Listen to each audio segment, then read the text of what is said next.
It is Decision 2006, the race for governor. Good evening. I'm Larry Nienhaus. The stage is set. Governor Jennifer Granholm and Dick DeVos are here in our studios, ready to debate for a second time. For the first time tonight, a national audience tuned in to hear and see what Michigan voters want to know.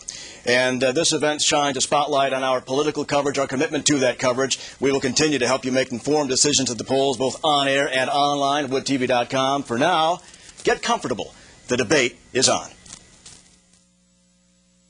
Now, a special presentation from 24-Hour News 8, live from the Wood TV 8 studios in downtown Grand Rapids. This is Decision 2006, the race for governor. Now, here's tonight's moderator, Wood TV 8, Suzanne Jihad. Good evening. 4 weeks from this moment, the polls will have just closed and voters will have decided who will lead Michigan for the next 4 years. The candidates with us tonight, Democrat Governor Jennifer Granholm and challenger Republican Dick DeVos. Tonight's debate allows each candidate an opening statement. They will then be asked a series of questions by our panelists and questions submitted by our viewers at woodtv.com. The candidate will have a 2-minute response, the opponent has a 1-minute rebuttal, and if criticized, the original candidate has an additional 30 seconds. At the end, each candidate will present a closing statement. Tonight's panelists, from left to right, from WDIV-TV in Detroit, anchor Devin Scillian, from Wood TV in Grand Rapids, political reporter Rick Elvin, and from the Detroit Free Press, columnist Mike Wendland. A coin toss determined Mr. DeVos has the first opening statement. So we will begin with you, Mr. DeVos. Thank you, Suzanne, and thanks to our broadcast partners as well as to our journalists, our panelists who are here, and to the people of Michigan who are tuning in to be with us this evening. You know, I'm glad we had the second chance for a debate. I learned a few things in the first debate. You know, I came to the debate thinking that we were going to be talking about the issues that matter to the people of Michigan. And yet what happened is that I saw the governor of the state of Michigan look straight into the camera and lie to the people of Michigan. She knew better. She and her staff had been shopping that story to the news media for months. You know, I can't say I was disappointed. I'm furious. Apparently the governor's willing to go anywhere and do anything, or say anything, to keep her job in Michigan. People of Michigan deserve better. I hope we can discuss the issues this evening. Governor Granholm. Great. Thank you. Thank you as well to all of you who are watching this evening, and to our panelists, to Wood and WDIV and the Free Press, and particularly to those of you who are watching tonight in light of the fact that there is a Tigers game happening. So I appreciate that you are interested in democracy and willing to share this with us. Tonight, we are going to talk, I certainly hope, about our plans for the future of the state of Michigan. I have set in motion the most aggressive economic plan of any state in the country because we need it. Our state is in a transition, and so for us, it is critical that we invest in creating jobs today, invest in diversifying our economy to create jobs for tomorrow, and invest, most importantly, in all of our citizens. I look forward to speaking to you about the specifics of this economic plan, and I very much look forward to addressing the policies that are important for leading Michigan in the future. Let's get to it. Thank you, Governor. The first question is from Devin Scillian from WDIV-TV, and that question goes to Mr. DeVos. Suzanne, thanks. Good evening, Mr. DeVos. The lion's share of the emails that I received since the last debate kind of go to a little bit of what you mentioned in your opening statement, that there weren't near enough specifics from either candidates. If you're elected governor, name 3 things for us, specific 3 things, that you would do to reinvigorate the Michigan economy that aren't currently being done by Governor Granholm. Absolutely, Devin. Thank you for asking. Number 1, I would eliminate and make sure it remains eliminated the SBT. This is a bad tax for Michigan. Second, I would expand the number of trade offices that we have around the world. Third, I would introduce a 30-day plan for a shovel-ready permitting process. Number 4, I would expand agriculture, to include processed agriculture as well as ethanol production. Number 5, eliminate the personal property tax and the problem it causes for our manufacturers in this great state. Number 6, I would expand tourism. Is that sufficient? Great, thank you. In fact, we've a multi-pronged plan as well. Eliminating the single business tax and replacing it with a pro-growth tax is part of that as well. I've signed into law already a $600 million tax cut to lower the cost for manufacturers. Second, I intend to make sure that we train workers who are victimized by this global economy. We have more of those workers than any other state in the country. Third, we want to make sure that we lift our standards for public education to make sure we create a workforce for the 21st century. Fourth, we have to speed up building projects in Michigan to put 40,000 people to work over the next 3 construction seasons. Fifth, we're going to diversify our economy in a way that has never been done before. We're going to invest $2 billion in diversifying Michigan in growing sectors of our economy. And sixth, we're going to provide universal access to affordable health care for all of our citizens. The next question, Rick Elvin for Governor Granholm. Governor, this campaign has focused very heavily on jobs that have been lost, both before and after you took office. For many of those people, when they lost their jobs, they also lost their health insurance. Many people are now paying more of their share of health insurance. Some companies don't offer health insurance at all. In light of all of this, would you as governor be in favor of establishing a state-sponsored universal health care program for every citizen in the state? In fact, Rick, what we have done is to propose something called the Michigan First Health Initiative. It is a universal access to affordable health care. What we're doing is negotiating with the federal government, taking a page from what they did in the state of Massachusetts, providing universal coverage for about 550,000 people in Michigan who are currently uninsured, who are at about 200% of poverty and below. For those above 200% of poverty, because we have about 1.1 million people in Michigan right now who are uninsured, we would offer a no-frills benefit package that those individuals would be able to buy into on a sliding scale depending on their income. This would guarantee that we would be able to lower the premiums for everybody in Michigan who has insurance, because right now you're paying for those who are currently uninsured. The goal here is to have a rational policy for providing health care by partnering with the federal government. It would allow us to bring in about $600 million from the federal government in order to make sure that we are able to provide health care for all. I'm very excited about this because last year, for the first time in Michigan history, more cars were built in Ontario than in Michigan. And they weren't going there, those automakers, because of wages or taxes or regulation. They were going there for one reason, and it was health care. We need a uniquely American solution to the cost of health care in this country. That's what my Michigan First health plan will do, is to have Michigan lead the way in the nation in providing universal access to affordable health care. And this universal access would not be run by the government, but would in fact allow the private sector to administer it, but the government would be a connector, connecting people to health care plans. We've also lowered the cost of prescription drug for individuals, and I encourage people to go to our website and sign up for a MyRx card. To the extent that people right now have trouble paying for their prescription drugs, we want to lower the cost by pooling bodies. Mr. Devos? Rick, that's a great question about what our goals are. And I think the governor and I share the same goal. We share the same objective. And that objective is to assure each citizen has access to health care. But I do know this. The best way to get access to health care is to have a job. And in Michigan today, we have 85,000 less jobs. We've been running jobs out of the state. And that's been damaging our citizens' ability to have access to health care. And the governor talks about the plan for the future. And as I say, we both want access for every citizen to have the ability to have great health care. But we have 53,000 more people without health care today since this governor took office than there were. 53,000 more people. Discussion of a plan, but no results. No waiver, no legislation, no additional health care, no results. And we've got to get Michigan back to work. We've got to get the state back on track. You have 30 seconds. I get a rebuttal on that. You do. Mr. DeVos has said that if you want health care, get a job. Well, let me tell you, there are almost 900,000 people in Michigan who are working who don't have health care. In fact, Mr. DeVos's own company, I'm told, hires temporary workers so that often they don't have to provide health care for those workers through a manpower service. The bottom line is, for Michigan, we need to do this rationally and provide health care up front for all of our citizens so that we can lower the cost for everyone. Mike Wendland from the Free Press. Your question for Mr. DeVos. Thank you, Sue. Mr. DeVos, a moment ago you called the governor a liar.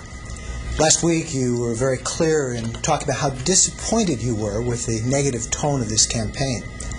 But yet your own party, the Michigan Republican Party, has in recent days unleashed a bunch of ads in which they're attacking Democratic legislative candidates for supporting state aid and for the city of Detroit, for Detroit schools. A couple of those ads say, one ad says it's like pouring money down the drain. Another one says fight Detroit special interests. And this seems certain to be an attempt to further divide Detroit from the rest of Michigan, and with that comes all sorts of racial implications. I'd like to know, do you support this kind of advertising by your party? Well, first of all, Mike, I'm not familiar with the advertising that you've spoken of. The advertising that I focus on and the campaign that I'm focused on is this campaign, and this campaign to be the next governor of Michigan, and the issues that we have in this campaign. And we wanted to, and my issues are issues that are going to bring a state together.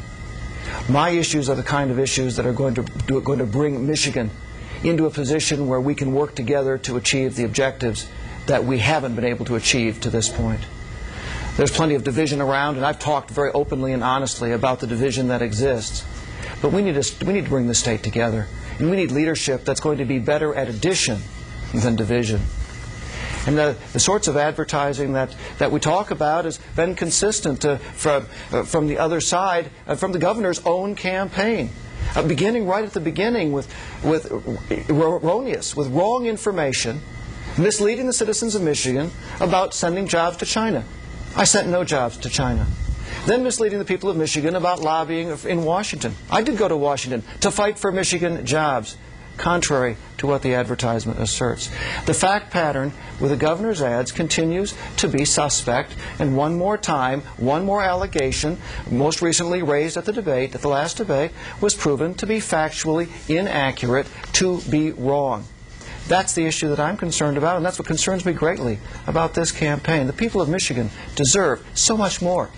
They deserve so much better, because we have very serious issues in this state. We've got it. I mean, the list goes on and on of the number of problems and challenges, from unemployment all the way down to the fact that our kids are leaving. This state deserves a discussion on those issues, not a continued attempt by the governor's campaign to divert the issue from the real issues that matter to the people of Michigan and the real issues that matter to me. Governor.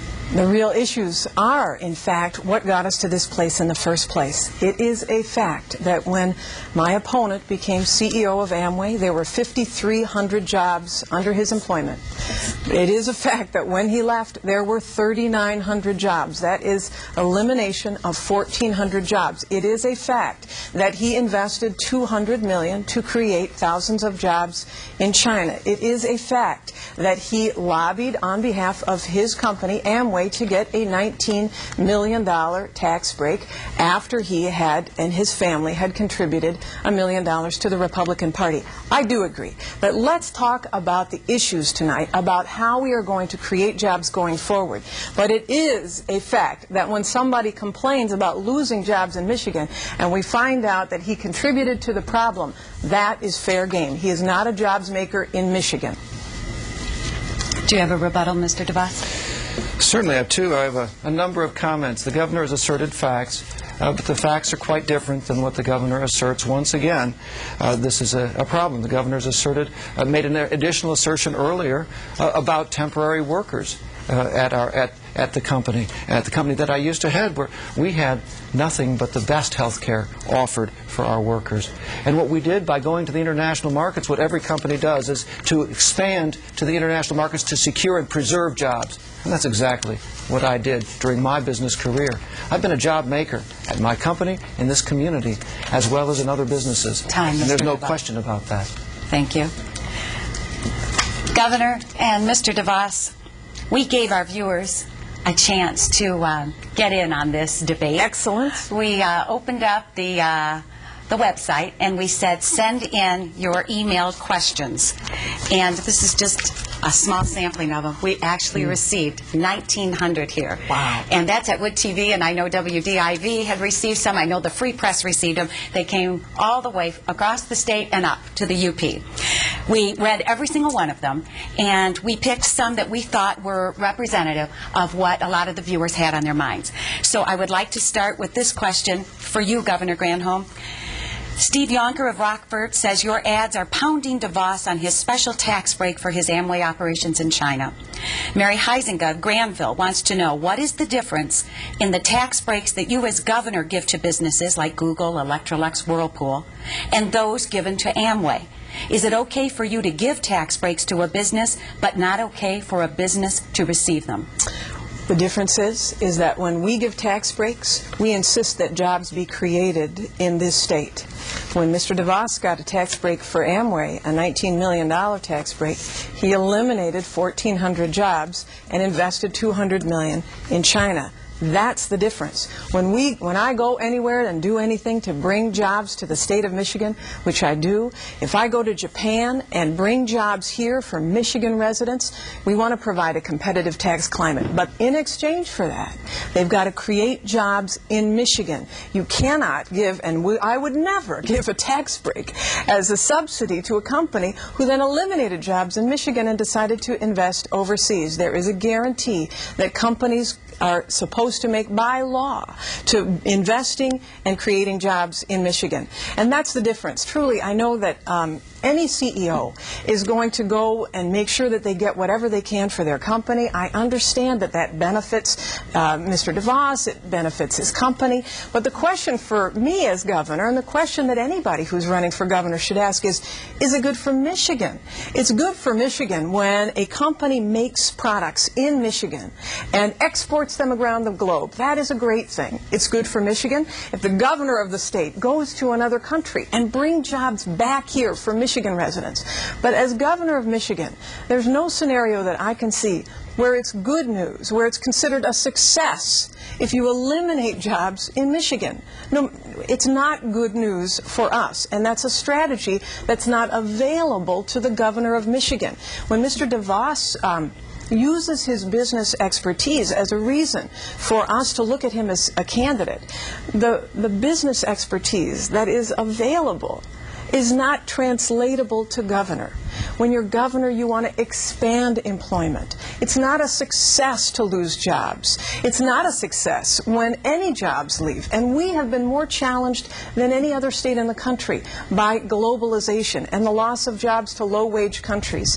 Mr. DeVos contributed to that problem by lobbying for the policies that brought us here in the first place. Mr. DeVos? Here we go again. I mean, this is again sad. The governor doesn't understand the facts. The facts are that I went to Washington to fight for Michigan workers. The facts are there was no tax break. The facts are that the U.S. tax code was going to require us to invest overseas, and that was wrong. And I said that was wrong, and that's why we went to Washington. That's why Senator Levin, and that's why President Clinton agreed and actually signed that legislation. We haven't been sending jobs anywhere. We've been doing exactly what the governor spoke of, making our products here and selling them around the world. And to be critical of what we have done as a business is to send a chilling signal to every investor who would ever consider coming to Michigan. The governor clearly does not understand the reality of international business. We need a governor who understands that reality, who has lived it, who has worked it, and who can bring those jobs to Michigan. Your viewers were right on the money. You guys understood. Go ahead with your rebuttals. The reality is, if you are the governor of Michigan, you need to bring jobs to Michigan, not eliminate jobs from Michigan. And I mean, if you invest overseas, that's fine. But eliminating the jobs here is a whole other matter. There are 1,400 people who had jobs who don't have them anymore. My interest is in fighting for them and in citizens like them. They've been in this movie before in Michigan, and we don't want to have to continue to repeat it. Rick Elvin, you have the next question for Mr. DeVos. A few years ago in Michigan, you were part of a operation, part of a campaign that was in favor of school vouchers. That program didn't pass in the state, and you have said, I'm not quoting you directly, but you have said in essence that you would abide by what the people of Michigan decided during that issue. Contribution records indicate that you continue to support groups that are in favor of school choice in other parts of the United States. My question is, do you, as a matter of belief as well as monetarily, support school choice? And if another voucher program came up in Michigan, if a voucher issue got on a ballot in Michigan, would you be in favor of it? Rick, I do support school choice. And I do support school choice because I think it's the very best choice for public education. I'm a great fan of public education. I believe in public education. I'm a graduate from the Forest Hills Public Schools right here in Grand Rapids. So the people of Michigan will not see a stronger advocate for public education than me. But here's the problem. The problem is that we have not been able to get it done in many of our schools. And that's why I, as governor, will fight to move money into the classroom in our public schools. That's why I, as governor, will fight to recognize great teachers. Where great teaching exists, we need to recognize it with merit pay. That's why I will fight to consolidate administrative costs in our schools so that we put more money in the classroom. We can move $1 billion a year into the classroom if we get the job done right. We need to be willing to consider innovation. But I would not support vouchers. I said I would not bring them to Michigan, and I stand by that commitment. But parental choice and having parents have an option, absolutely. They should have choices and they should have options. The parents of Detroit did not have a choice. Too many of them had to take their kids and had to wait for 2 weeks while the adults sat in the classroom and argued. That was wrong. That was tragically wrong for the citizens of Michigan, tragically wrong for those parents. They should have had a choice. And unfortunately for many of them, their choice now has been to drop out of school altogether. The most tragic of all choices that could be made. I support parental choice because I support our public schools. And I support our great teachers who work in those public schools. And I want them to have the resources that they need to get it done. The governor's cut funding. First governor in 20 years to cut funding for public education. This is a serious problem. We need someone who's willing to consider new ideas, new solutions, and focus on our kids. I hope we get more questions on this issue of education, but let me just be very brief. One, I believe in the promise of public education, too, and in fact, funding is at its highest level ever.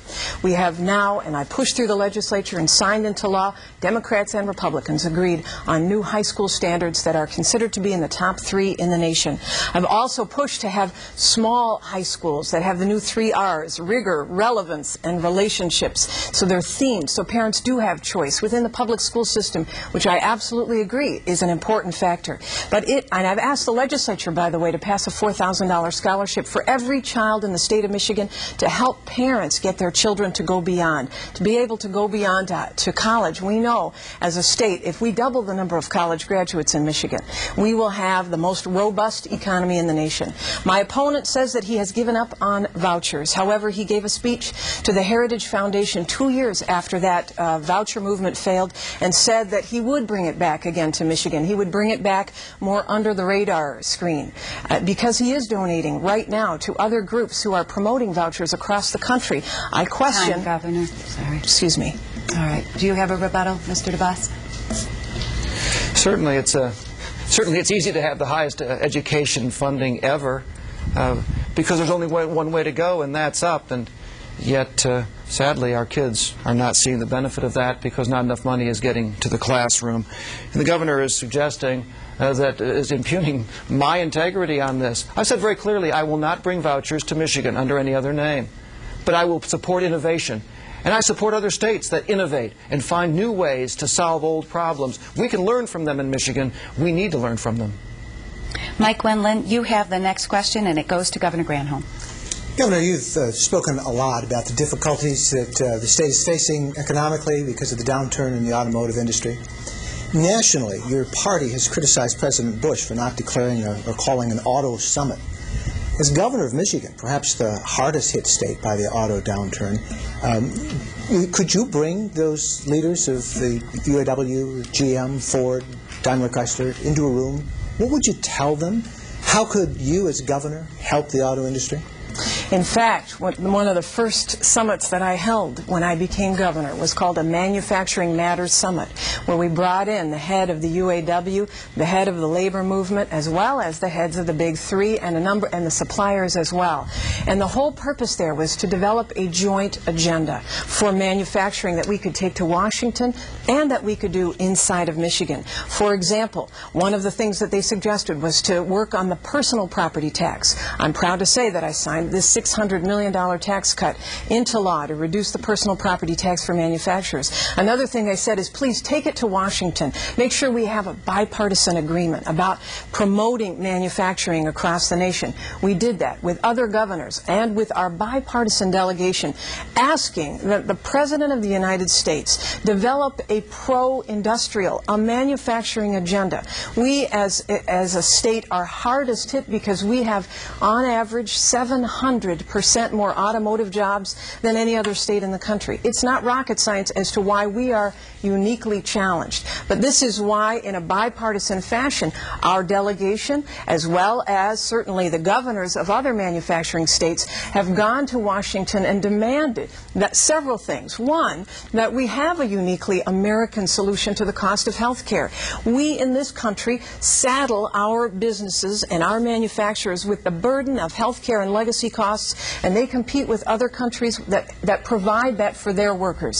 So it's an extra cost for our manufacturers. Two, that we stop the unfair trade agreements and enforce the trade agreements that we have. The Bush administration has brought only a handful of enforcement actions at the World Trade Organization, whereas under the previous administration there were over 60 actions that were brought. We need a tiger on behalf of our manufacturing industry at the World Trade Organization, and instead the Bush administration has been nothing but a pussycat. Mr. DeVos? The governor once again has a plan, but the plan is clearly not working. The auto companies are leaving Michigan, and Ford most recently announced a departure. And we continue to see our jobs leaving the state. This is a very serious problem. The governor talks about reforming personal property tax, but it's not enough. We're still the only state in the entire region that has personal property tax on manufacturing equipment, the only state that punishes our manufacturers. Leaders understand what needs to be done and gets the job done. And that's the kind of leadership we need. Not half measures, not halfway. Our great auto workers in this state deserve full measures to make sure that the automobile companies find that Michigan is the best place to build an automobile, the best place to make things, the best place to come and to be in business and to do business. That's what we need to have in Michigan. We need to transform this environment, get rid of personal property tax, and make this state a great state to do business in once again. That's what leadership is going to be about. And our governor has got to be a part of that. Thank you. In fact, the Michigan Manufacturing Association came and testified in favor of my replacement for the single business tax because it was so strongly supportive of manufacturers. My opponent has been one of George Bush's biggest backers. The president won't even give the Big Three the courtesy of a meeting. You need a governor who's going to stand up to George Bush and not one who writes him a 7-figure campaign check. I would like to just remind our candidates, our panelists, and also our audience that we are at just about at the halfway mark. The next question, I know it goes by fast, huh? Or does it seem forever slow to you too? The next question I have, and it is for Mr. DeVos. Gloria Vaughn, it's another email. Gloria Vaughn of Grand Rapids is asking this: which ad of your opponent goes the furthest in bending the truth about you? Boy, that's a hard question. I mean, there's no straight shots there. They're all bent. Let's talk about the one that probably is most concerning to me, and that is the one that, with regard to going to Washington and suggesting that somehow I went there for motives other than bringing jobs to Michigan and securing jobs in Michigan, which really talks about the fact that somehow I was operating under the radar screen, and that just simply is not the case. And the governor knows better, and the chairman of the Democratic Party knows better, and has been told so, and yet they continued to make those allegations. So that's the one that goes the furthest. They all bend the truth, and they bend it much further than it should be. The people of Michigan deserve so much better. And I want to respond, too, to the governor's comments, by the way, with regard to the meeting with President Bush. I, too, am pleased that the automobile companies are going to meet with President Bush. I would just note that it was my calling on the White House that finally got him to move. I wasn't happy either. But I called in the White House and called on it publicly to say, you need to meet with our auto companies. You need to listen to what they're doing. You need to hear their story. And you need to be responsive to what's happening. And you need a meeting. And they've announced it, and the meeting is set, and it's going to happen. The President needs to listen to what's going on in Michigan and needs to pay attention to what's happening in Michigan. But we need to step up our game, too, because we're last in the country. The governor talks about all the other problems that are happening in Michigan, and it's true, but we have to remember, we're the worst economy in the country. We're the only state that for the last 3 years has had less jobs than the year before. Only state. I mean, we have the highest unemployment in the country, up 50% from when this governor took office. Other states are growing. Other states are improving. Michigan is going backwards. Governor? I wasn't aware that a meeting was set with the Big Three. That's news to me. I don't think it's true. My opponent called for a meeting, as I did months ago. And all we got from the Bush administration was, oh, we'll set a meeting, okay, but after the election. That's not being responsive, nor is it an industrial policy that will work for this country. My opponent has been running campaign ads that are also misleading and wrong. One of them that jumps to mind on this side is that he says that I have proposed $2 billion in tax increases. As the Detroit Free Press said in an article today, that was grossly misleading. In fact, the $2 billion comes from my effort to replace the single business tax that has been eliminated, which is, ironically, a $2 billion or $1.9 billion tax. So Mr. DeVos has been running ads that are misleading. But the bottom line is, can we talk, I hope, about our plans to move this state forward, whether it is environment or education or health care or the economy? Because I'd love to talk about diversifying our economy.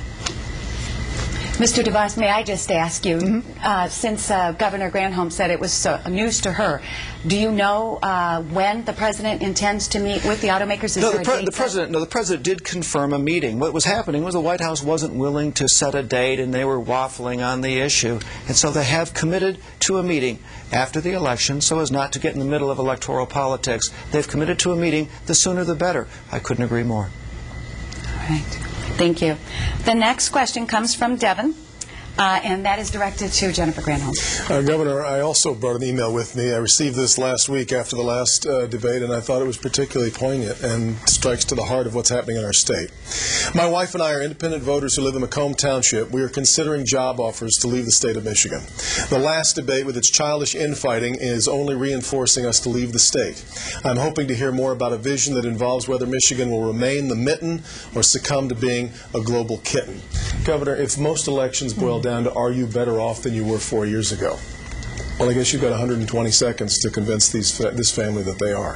What I want to do is to convince them that we have set in motion an aggressive economic plan. And you need to know that we all know Michigan's economy is not where we'd like it to be because of our over-reliance on the auto industry. We love the auto sector, but we know we have to enlarge our economy. It's why no other state is doing what we are doing.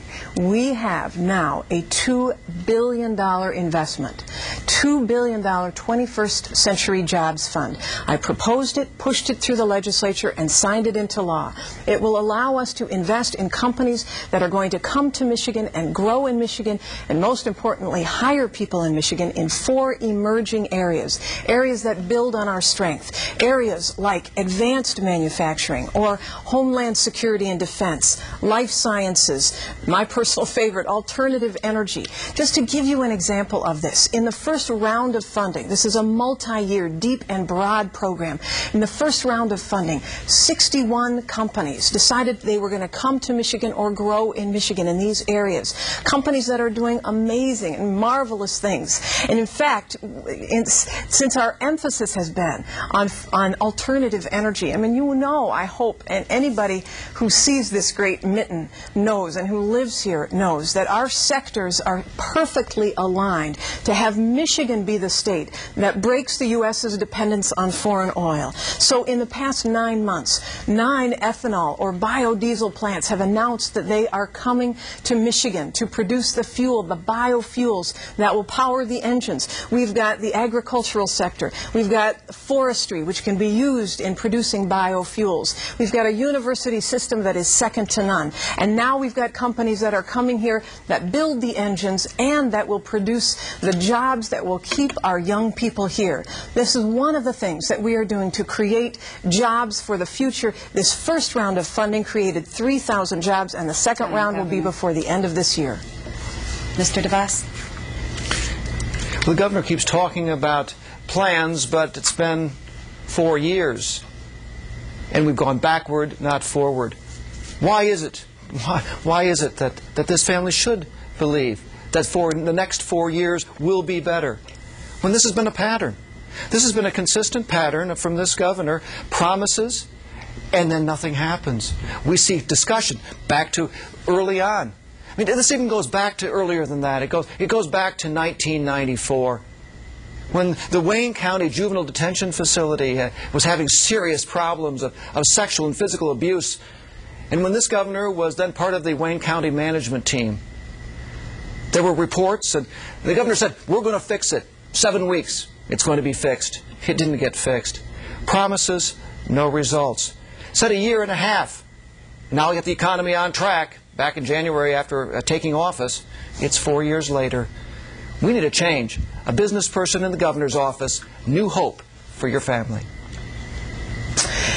You need the right kind of change in the governor's office, and this is why this economic plan that we have set in motion is second to none. Our economy has been 100 years in the making. You can't flip a switch and change it overnight. These changes have to be short-term, medium-term, and long-term. This 21st Century Jobs Fund will transform our future. 500 companies applied for the first round of funding. 500 companies who wanted to come to Michigan and grow in Michigan and hire people in Michigan in those 4 areas of emerging sectors. The transformation is beginning. Mike, you have the next question, and it goes to Mr. DeVos. Okay. Let's talk some more about the environment, Mr. DeVos. Michigan right now spends about $20 billion a year, 5% environmental groups tell us on the state's economy, spent for fossil fuels from other states and other countries.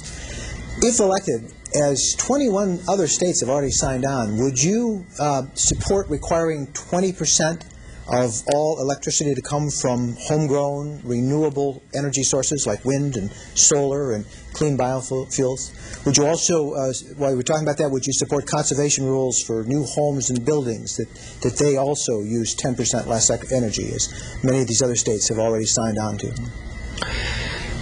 Well, Mike, I think that what you're talking about is absolutely the direction we need to go.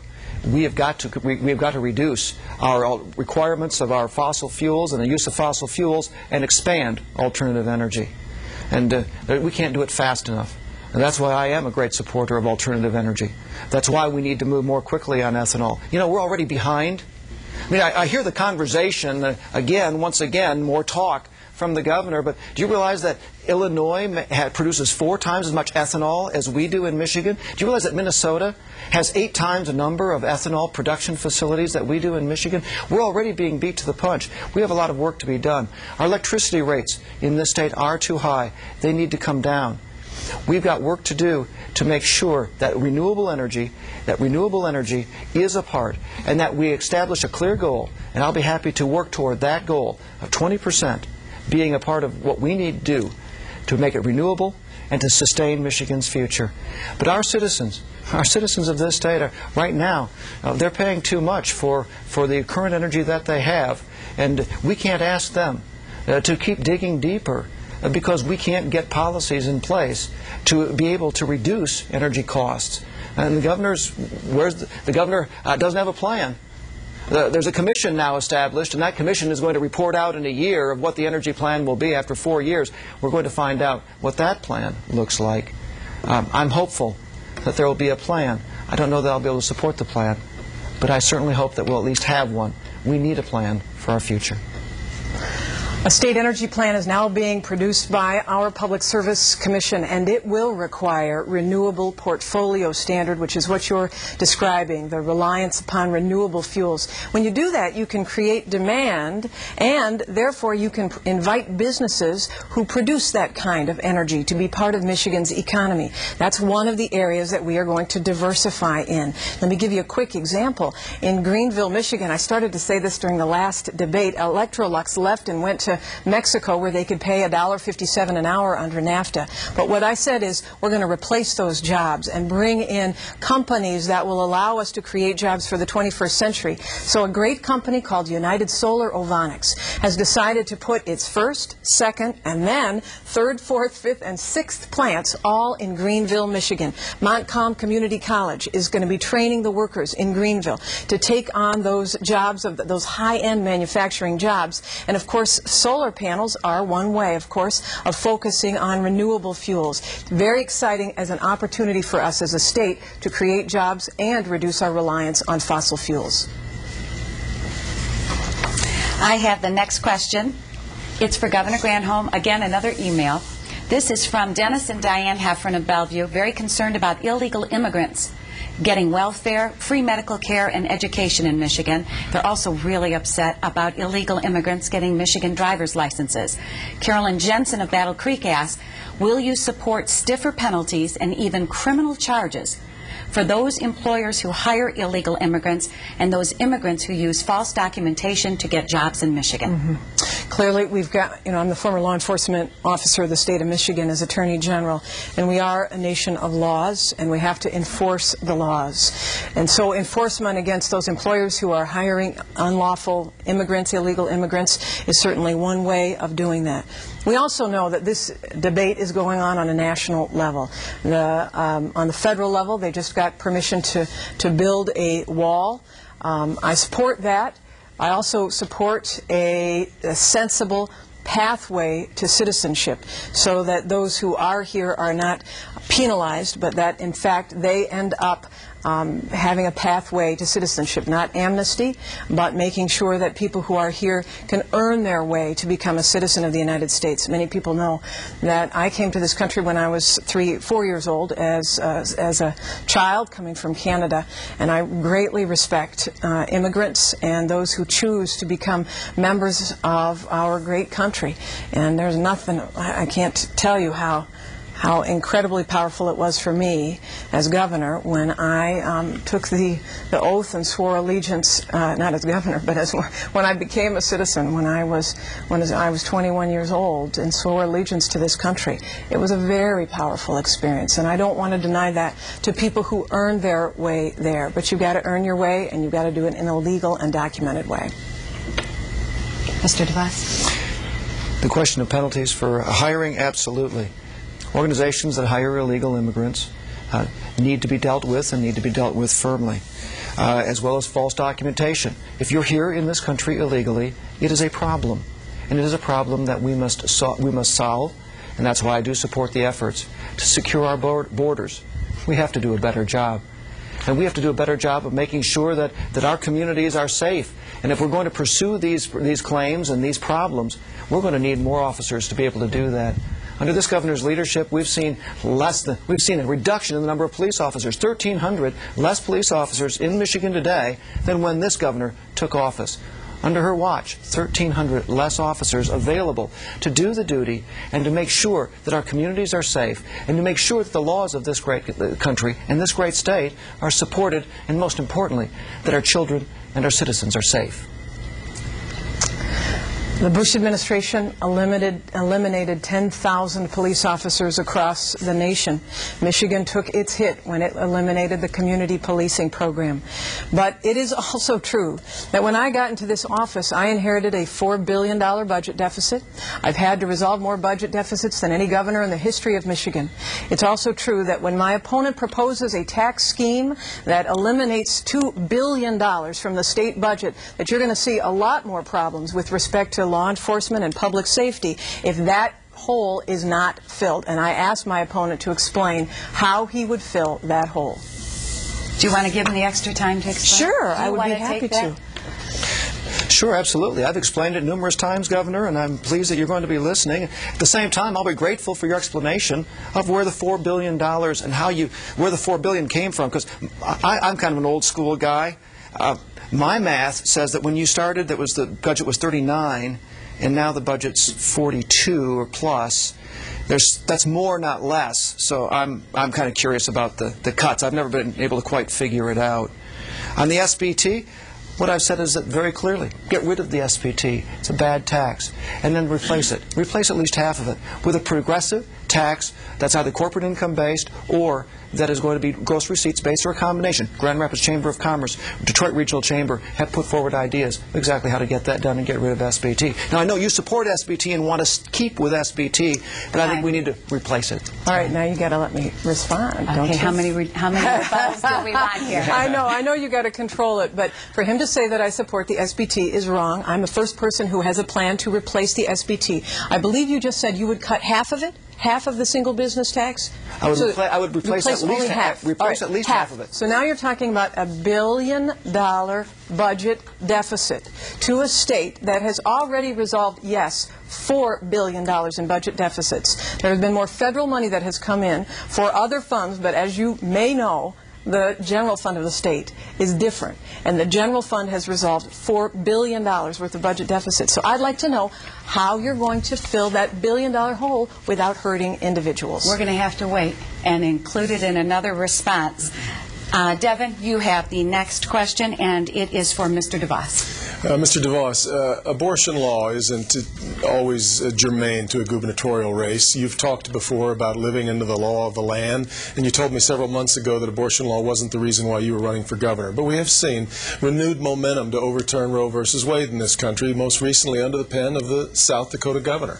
If a bill came to your desk that would place further limits on a woman's right to receive an abortion in Michigan, would you sign it? Devin, I'm comfortable with the laws that we have in Michigan, and I see no change. In fact, I opposed when there was a petition initiative that was in this state that was going to change the law around in this state. I actually opposed that legislation. Our current laws are quite sufficient. I'm on the pro-life side of this debate. Everybody, I think, in Michigan knows that today. But there are people of conscience on both sides of this very, very challenging issue. And our current laws, as it relates to abortion, in Michigan, are sufficient. Well, I would say that with one exception, and that exception is this: we should be banning partial birth abortion, a terrible procedure. A terrible procedure that allows for a child that could be very late term, could be very sustainable outside the womb to be terminated, to be killed. I just think that's completely unacceptable in Michigan. And the governor vetoed that legislation to change that. I would have signed that legislation. I just don't think a procedure like that is something that should exist in Michigan. In fact, the vast majority of people in Michigan agree with me on that particular problem. Just so we're clear, apart from that, you're telling your pro-life colleagues in Michigan that if a bill were to come to you that would further limit abortion in Michigan, you wouldn't sign it? The laws that exist in Michigan are sufficient. Thank you. I find it curious because my opponent has said that he doesn't believe that there should be an exception for abortion, even in the case of rape or incest. I, too, would ban partial birth abortion if there were an exception for the life and the health of the mother. That's what the Supreme Court has stated would be constitutional. The bill that came to my desk was not constitutional. My opponent also does not support embryonic stem cell research, and I think that we need to do embryonic stem cell research in order to find cures for people with Alzheimer's or with juvenile diabetes or with spinal cord injuries. I think that it is important, if you do not clone embryos for the purpose of doing the research, but it's limited to those embryos that would be discarded, that's important to allow that kind of life-sustaining, pro-life research to go on.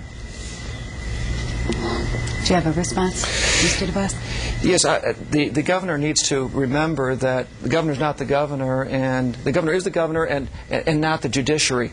If it's not constitutional, then that's something the judges should decide. The governor should decide if it's good policy or not and should make a decision. Partial birth abortion is just unacceptable in this state, and it should be eliminated. And many of us, have great concern about the use of human embryos for scientific research.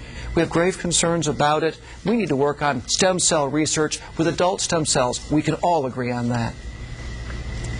Rick, you have the next question, and it is for Governor Granholm. The question will go for both of you. Of course, in the last debate, we heard each of you complain about the other's career, about others' decisions that have been made over the course of the years, and some of them went to accountability and leadership. That's fair game in a governor's race. But here's the question for both of you. In this race for governor, is the right tone being set? We've heard so much about negative ads and about negative comments. Are the people of Michigan really being served by this kind of a campaign? Or should voters be able to decide on merit instead of mudslinging? I love this question, Rick, because it allows me to jump up and say we need to talk about our economic plans to move this state forward. And that's why I want you to know that this economic plan that I have has a continual improvement of the business climate, including reducing permitting, which we have done by 66% in the time that it takes to get a permit in Michigan, by 66%. Mike, you'll love this. The Center for Digital Government, because of our putting permitting online and streamlining government, just awarded Michigan as the most digitally friendly state in the nation for the second year in a row, to continue to reduce taxes for businesses but make it a pro-growth, pro-competitive business tax rate that is fair.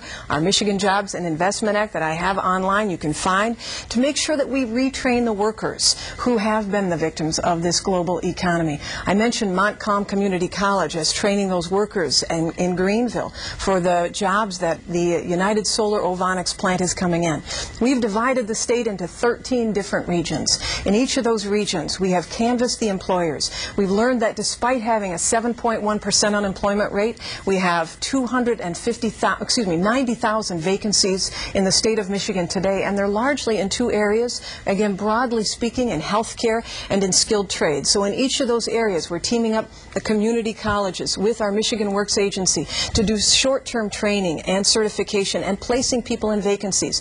Last year we placed 107,000 people in vacancies, revolutionizing workforce training. It's also about education.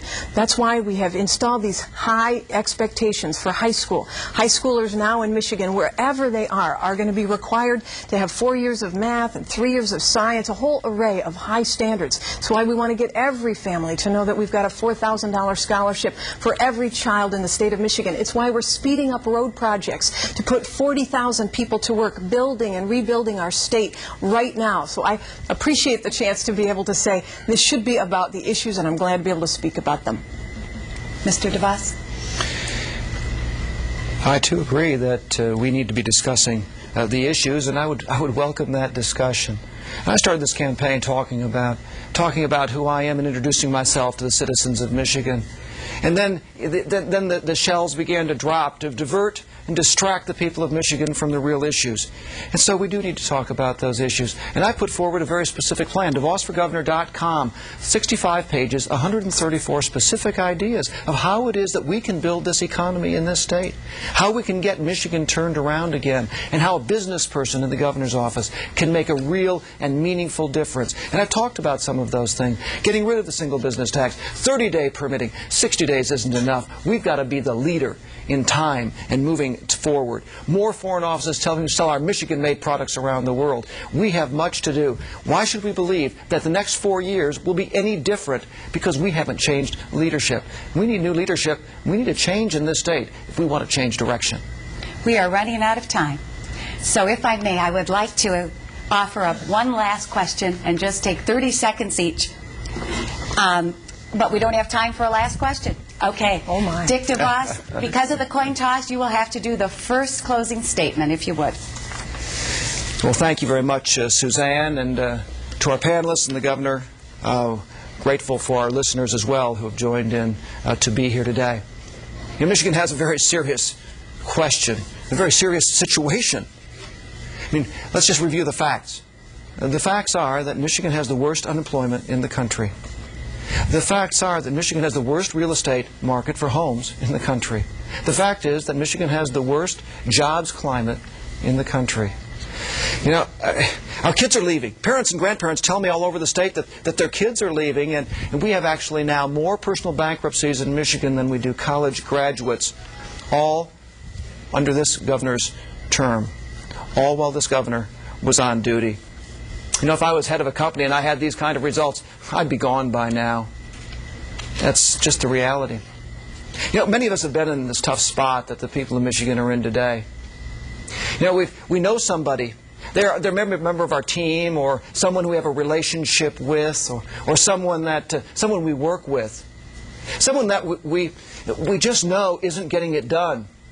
It's not personal, but we know they're not getting the job done, and it's time to make a change. We have to sever the relationship and move on.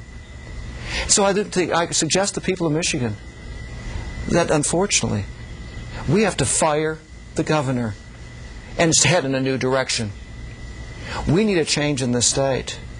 The people of Michigan deserve a change in this state. And I hope that in 4 years as governor, you'll hold me accountable to those same high standards, to be sure that we get results for the people of Michigan. Maybe a question that will help to guide your decision. Are you better off today than you were 4 years ago? If the answer is no, it's time for change, and I'm ready to go to work for you. Governor? Thank you.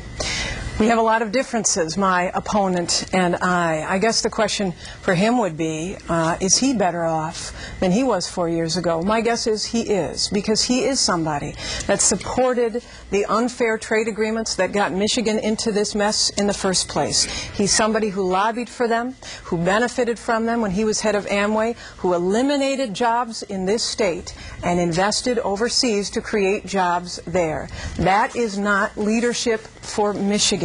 Nobody doubts that Michigan's economy is challenged. Nobody doubts the statistics about where our unemployment rate is. The question is why, and who is the best person to lead us out? My opponent, and believe me, if you think, for example, that it's a good thing to shift public tax dollars to private schools and religious schools, then perhaps you should vote for my opponent. But if you believe that your public tax dollars should stay in public education, I would ask for your vote. If you believe that the governor of Michigan should be somebody who has lobbied for these unfair trade agreements that have hurt communities all over Michigan, where we've seen our jobs go on a slow boat to China, on the internet to India, or on a fast track to Mexico, if you think that's all right, then perhaps Dick DeVos is your man. But if you think that a governor should stand up for fair trade and not unfair trade, if you think a governor should stand up, yes, even to the president, to insist that we have trade agreements that are not a one-way street, that we have jobs in this state, then I would ask for your vote. In fact, this economic plan that I've described in part tonight, didn't get all the way through it, has resulted in the planting of seeds across this state. The planting of seeds which have sprouted plants, whether it's in the UP Ag Solutions or the expansion of United Solar, Ovonics, or Toyota, or Google, or Whirlpool, you name it. We have been working all over, and there's more to be done, believe me, and I will not stop. That's why I'm going to go anywhere and do anything to bring jobs to this state. Governor. I ask for your vote on November 7th. Thank you. I'd like to thank our candidates and thank our panelists and also our audience for joining us. Have a good night, and go Tigers. Go Tigers.